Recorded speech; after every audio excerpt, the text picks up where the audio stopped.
6 things I learned about production design while making my debut feature film, The Lovers.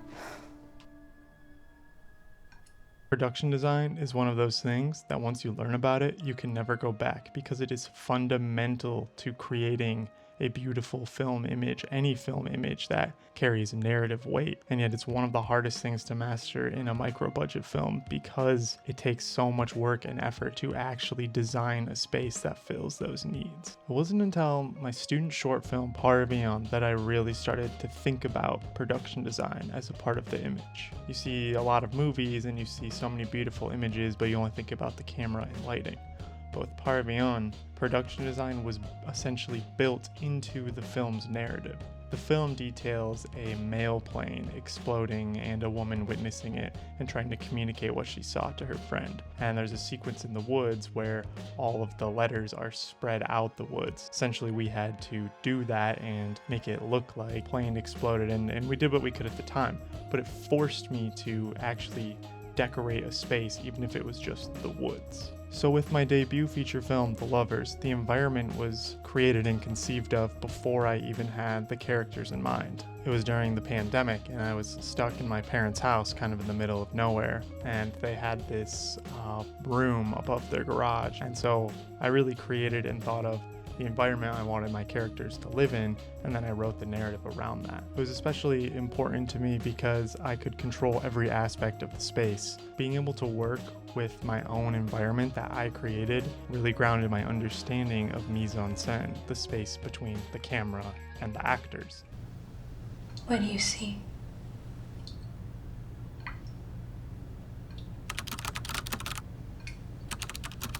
Everything. My advice for learning anything about filmmaking is to always watch films. For me, it's the easiest and the cheapest way to learn absolutely anything you need to know. So when you're working on your next project, collect images from films to create a mood board. I've used FilmGrab for years to collect inspiration for my projects. Here's what my mood board looked like for The Lovers. I pretty much just used Pinterest and pasted the images in here that I had in a Google Drive. In the future, I hope to get a little bit more aesthetically pleasing with my mood boards themselves to help me out. But this works if you want to do it quick and easy. Some of the most fun I had making The Lovers was looking for props. I would just wander around thrift stores and antique stores with my mom, looking at anything that was cheap and I thought would make an image look cool. Just having an open mind and approaching it of what would my characters maybe have in their space, it led me to some really interesting props that became key visual identifiers for the movie. One of them that if you've been astutely watching, you may have already noticed behind me is this lamp, which sits on the main table in the movie.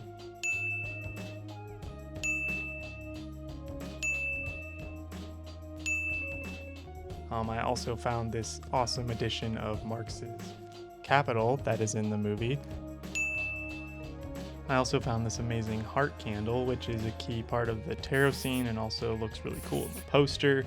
This was 50 cents. And funny story about the film, we actually melted it all the way down shooting the tarot scene because it was so many long takes that when we had to refilm the first scene of the movie, was my bad, we actually had to essentially re-solidify the wax of the candle to remake it, and thank you to Spencer Swenson for doing so. When approaching the objects in the film, I just thought, how did they get there? Who got them there? Would they fit the characters? And I kind of tried to think through the characters' minds of like, oh, Louise may have gotten a bunch of random stuff from her grandmother, or they may have gotten these chairs, or the little thing that her vanity sits on from a dumpster. It really helped make the space feel real and like the characters have been living in it.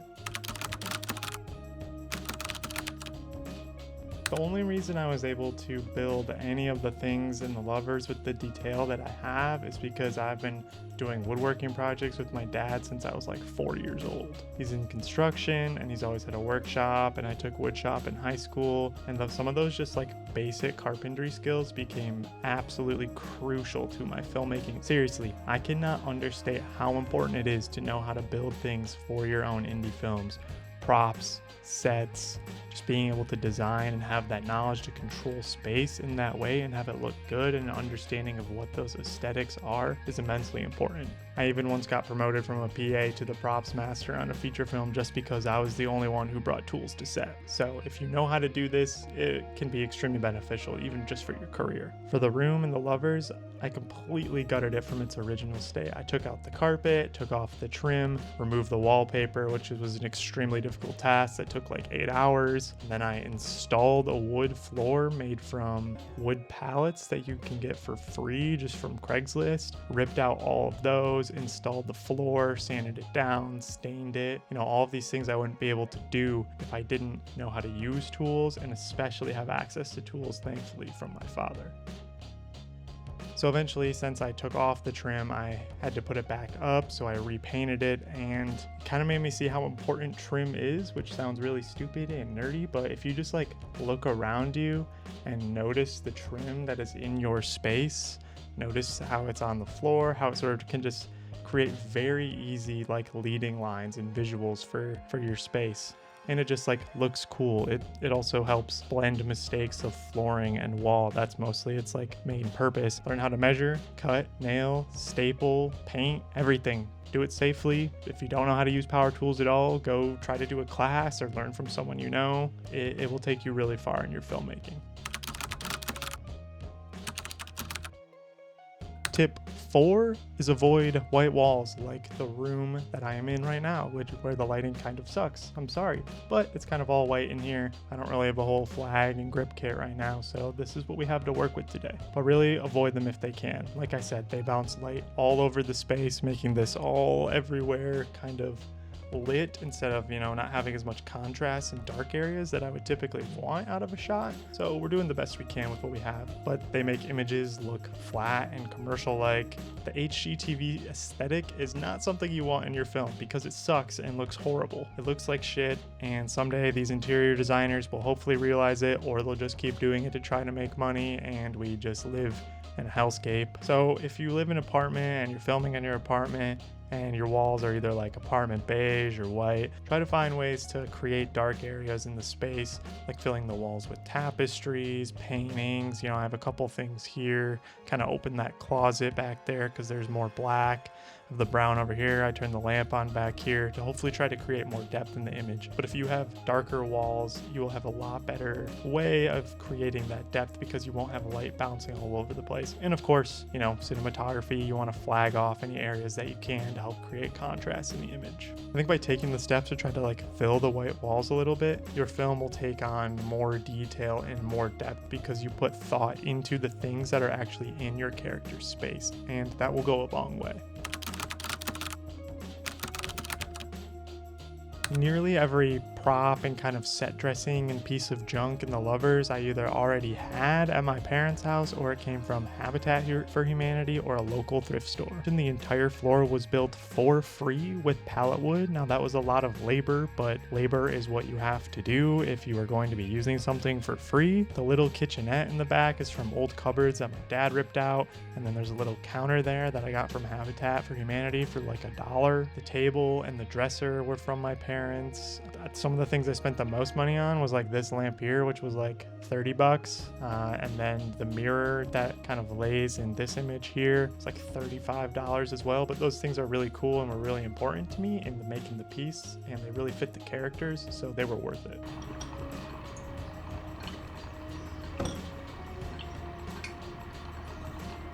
And then I also had a family friend, an older lady, who was willing to just give me some items to use, like the comforter and this old stove that's in the film, and lots of other little knickknacks around. So I'm sure you have someone hopefully in your life who has those kind of things if you're making a piece that requires them. Finally, my sister and her friend lent me a ton of the more tarot, crystal, witchy details, which was extremely helpful. Facebook Marketplace, Craigslist, and friends can really take your production design a long way. But then also, even if you have just a small budget, allocating some of it for very specific props or costumes or things that you need will absolutely be worth it in the image later, and you can always sell them again. Don't be afraid to make mistakes. Watching this, as it is when you watch something that someone has already done, it might seem like I knew what I was doing along the entire way. But as I said, making The Lovers was a learning process for production design for me, so I barely knew what I was doing when I started. I repainted the trim 3 times, obsessing over the color, whether it was right for the space, whether it should have been a darker brown, a bright white, a sort of off-white. I took it down and repainted it multiple times. And it was kind of driving me insane. So you might paint something wrong and find out that it didn't work and waste a bunch of time, but that's okay. That's part of the process. I think it's really important to explore these things in the physical world, since so much of filmmaking now is digital and can be done later, to actually be with the trim and paint it. I got to have so much meditative thought about the film while I was ripping up palette boards all the time. I got to think so much about the film and what I was doing and the importance of it. And it's like that cheesy saying that love, that physical touch that you put in, that will create an atmosphere that is intangible to any digital effect you can do later, because your actors will be able to be in that space, the world of their characters. That space will fall in on the crew. That was something we experienced with The Lovers for sure, with having incense burning all the time. The sort of slow, languid pace of the movie, being in that exact atmosphere, really helped the whole crew coalesce around that space.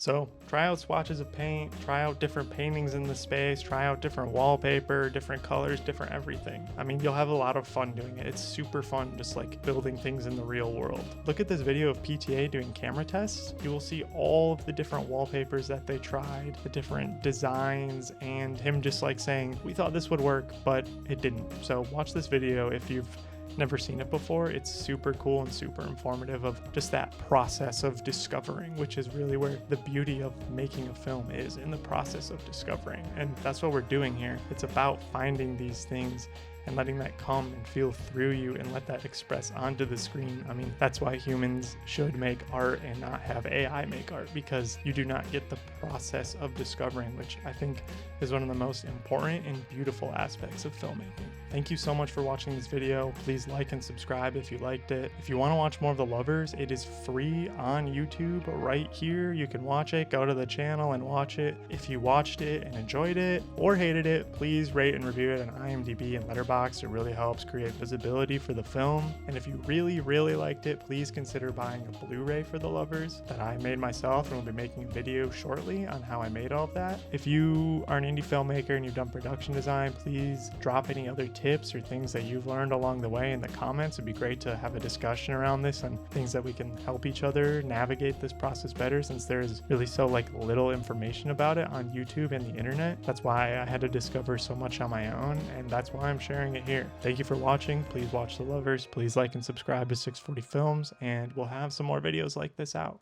Thanks.